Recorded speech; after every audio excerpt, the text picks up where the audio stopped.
morning, mushrooms. Ladies and gentlemen, boys and girls, brothers, sisters, mothers, misters, and to all my cousins out there around the world, let's plug in and get the train a-chuggin'. When I highlighted this first headline, I was actually still half asleep because I didn't mean to highlight that word, but rather legacy here. The pandemic threatens or is threatening Xi's legacy. Now, your legacy, if you look it up in the dictionary, it talks about money and or property which is left to you, passed down, handed down from generation to generation, and that is your legacy. That is your story. However, legacy goes on beyond more than that. Your legacy is the story that you leave behind, the after effects and the ripples of your existence, which continue to affect reality after you are dead, done, and gone, pushing up the daisies, worm food, or whatever you want to call it.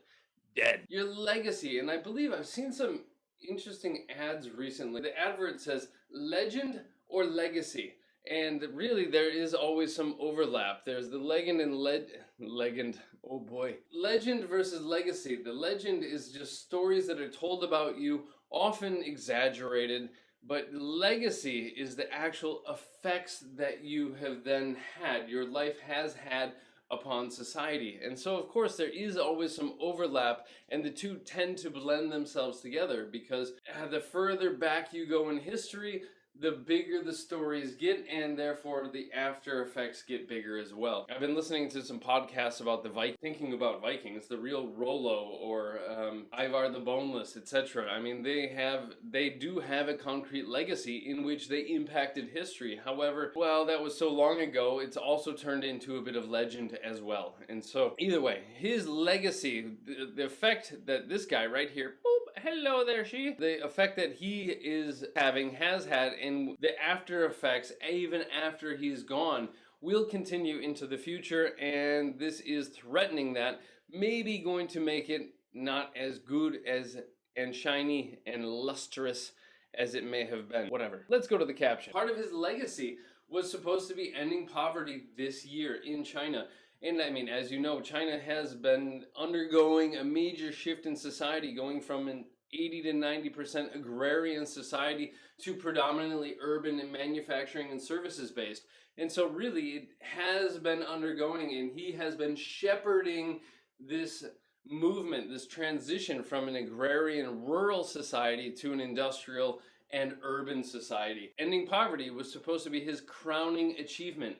If you're building an ice cream sundae, bloop, you put in the ice cream, then you put in the bananas, if it's a banana split, and then you put some whipped cream, and then just to finish it off, that little maraschino cherry, boop, right on top. That is the topping, the crowning achievement, the last feather in the cap, the topper of them all. That was supposed to be, among his many other achievements, the one that crowned him and put it right on top. That is what he would then inevitably be remembered for. However, yeah, the coronavirus might have ruined that. Well, continuing with the corona, the US, oh yeah, just smashing, shattering records every day.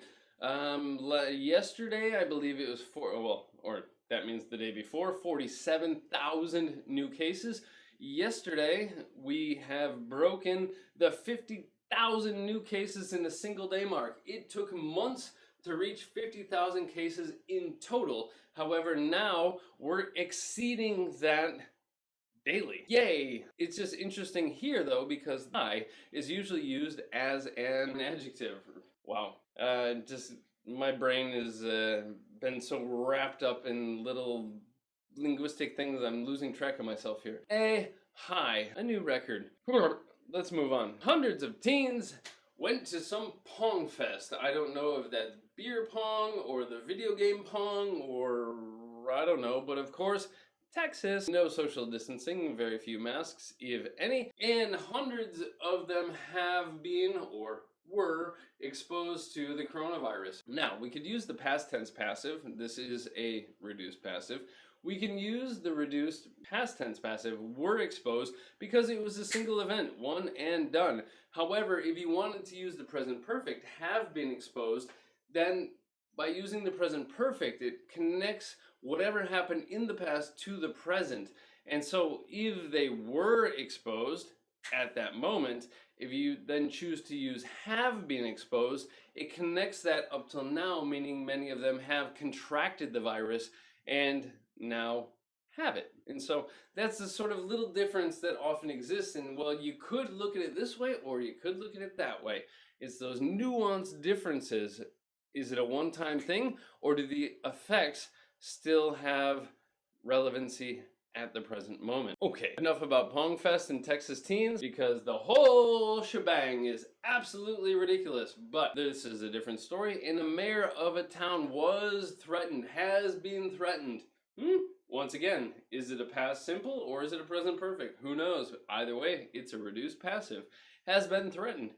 By whom? Who knows? By some psychopaths after the mask mandate. A mandate, once again, is an official order that you must do something. And so, yeah, they mandated that you wear masks in public, and of course, a bunch of right-wing freedom sort of people are pushing back against that by making threats the right to live in the UK. Not all of them, but 3 million at least, who probably have some sort of legacy entitlement to living in the UK because they had been previously sort of British subjects, in a sense, part of the Commonwealth. The point being the right, the legal entitlement to do something, followed by an infinitive. Moving on, just a simple collocation. Arrests. The police make arrests. People are arrested. Passive, don't need to say by whom, because who makes the arrest? The police, the authorities. However, it is always the authorities.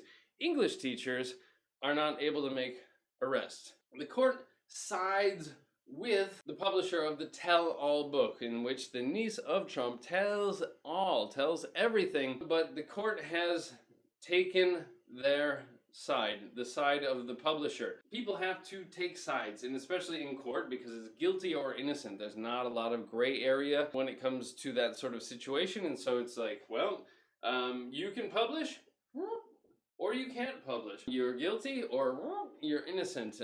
You have to take sides, and to side with someone means to take their side, to be on their side, and tra-la-la. There you go. To side with somebody, or to side against somebody, because with and against, sometimes they work together, but sometimes they are exact opposites. A lot of good language here, because there was a referendum yesterday. It was in the headlines. Putin wants to rule until 2036. Duh. To rule, typically we only use with monarchs, but apparently dictators slash strongmen. Can we call him a dictator? Because he is constantly elected, and so it's not a fine line. It's a really very broad gray spectrum in this. And so this is a ploy. A ploy is a scheme, a plot, often evil, sometimes corrupt, sometimes illegal, but not always, because there's always a lot of gray area within the law, loopholes through which you can jump. That's a ploy. It's some elaborate scheme which is designed to benefit yourself, and it is backed or supported by the overwhelming amount of Russian voters. But overwhelmingly just means the vast, vast majority of voters in this case are supporting this scheme by him to be in charge until 2036. All right, moving on to, well, the other day we had defecating. Well, now we've got diarrhea. However, this is a figurative use of it. It's creative diarrhea. Well, like with diarrhea, where stuff just comes out and it comes out and you can't stop it. Just like some people, they get verbal diarrhea and they just keep talking and talking and talking, but it's nothing but shh that comes out of their mouth. Well, this is creative diarrhea, and so the ideas just kept coming out. And I highlighted this apostrophe here just to point out the fact that celebrities is plural, and so therefore the possessive, the apostrophe needs to go after the S of the plural to demonstrate that this was plural. In this case, it's pretty clear. However, it is a common typographical mistake and an error that many people make. So, all right, to sentence somebody, to officially give them a punishment, that is their sentencing. Months after he was detained. If you are detained, that is a delay performed by some sort of official authority. You often hear stories about people being detained in China, in Iran, etc. And most of the time, that's just a fancy word for put in jail or prison. Yet again, keeping the good times rolling here. And how many sexual abuse scandals can Fox News have? But now Ed Henry has been fired. I choose to use the present perfect because I'm focusing on the fact that he doesn't work there anymore, not the individual act which happened at a point in time in the past. He was fired, or has been fired, from Fox News over a sexual misconduct allegation. An allegation is an accusation, but an official one in which charges or complaints have been officially filed. Recycling all of this vocabulary, the headlines lend themselves well to repeated use and recycling. Misconduct, prefix, obviously mis meaning bad or badly or incorrectly, and conduct meaning behavior. It was bad behavior. Yeah, well, if he has been fired, I think it was a little bit more than just bad behavior. Yeah, that's a good one there, Steniak. Yeah, he has been putting people in jail for a long time now. And it looks like that's going to carry on until 2036. Okie dokie. To Expedite.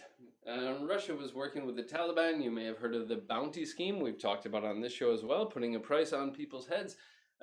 Literally, we'll pay you for their head. Bring me his head and I will give you money. That's euphemism for killing somebody. They're trying to expedite, to make something go faster, smoother, and more efficiently. And what were they trying to make go more smoothly? The US withdrawal from Afghanistan. Many times on the show, withdrawal, to draw, aside from making pictures, also means pull, to draw attention, or to withdraw money from an ATM, to withdraw your soldiers from a country. It means to pull them out of there. And now they're bringing it back. Just a simple phrasal verb. But it led me to think this morning about Timberlake's bringing sexy back. If you're bringing something back, that sort of implies that you were also the one who took it away. And I don't think that he was responsible for taking sexy away. However, I guess in the end he did bring it back. All right, enough of that. Moving on to more visual vocabulary. Unemployment soars. It's flying high. It's taking off like a plane into the sky. Soars in Latin America in the wake of the coronavirus. Had it before, but as a boat moves through water, then there's a V-shaped wave pattern behind it. It comes from Old Norse and the Vikings, because, well, they heavily infected and affected English. The wake is the V-shaped wave pattern behind a boat, and so if something happens in the wake of something else, then it implies that it's happening after it, and especially as a consequence or as a result of that. Junkies, they're heading to Thailand for rehab. We've had it to head to somewhere, to head for somewhere, because whenever you're going somewhere, you follow. If you start leaning forward, you follow your head. For rehab, and when I was living in Czech, people used to use it all the time, talking about physical rehabilitation, maybe after they injured their knee or something along those lines. However, in English, rehab is used for addictions. Other than that, then it's like physio, short for physiotherapy. If you say like, oh yeah, I've got to go to rehab, talking about maybe your knee injury, people are going to think that you're talking about some sort of addiction problem that you have. Just, it's not a big deal. However, you don't want people to get the wrong idea about you due to a simple little choice in vocabulary. Okie dokie. Moving on. Just a fun word here. And a fun idea, finding God in the unlikeliest of places, and that's just a great construction. Likely, probable, yeah? Likeliest, most probable. Unlikeliest, least probable. And last but not least, Delusional, dangerous Trump, harming U.S. security. To harm is to do damage. Often we use it interchangeably with hurt, and Trump is hurting U.S. security. Yes, you could definitely say that as well. However, hurt actually implies physical pain, where harm means to do damage in general. They're often used synonymously and interchangeably. However, harm is better because it's not about physical pain. But back to the beginning here, delusional. If you are delusional, while an illusion is seeing something that isn't actually there, delusion is believing something that is not true. A common phrase, and it's a great phrase that I recommend you guys employ because there's always people like this in your life. They have delusions of grandeur, thinking they are much more amazing than they really are. All right, so another big news day for today, Thursday, the 2nd of July. For English, otherwise, that was breaking down the news. Those were the headlines for Thursday, today, the 2nd of July. Thanks to everybody for all the likes and subscribes and the little bell icons and the thumbs ups, the comments, the shares. Pass it along, tell a friend, help the world, if not yourself and your friend. If I don't see you sooner, 8 a.m. tomorrow. Bye-bye. See ya. Yes, stop this. Come on, stop this.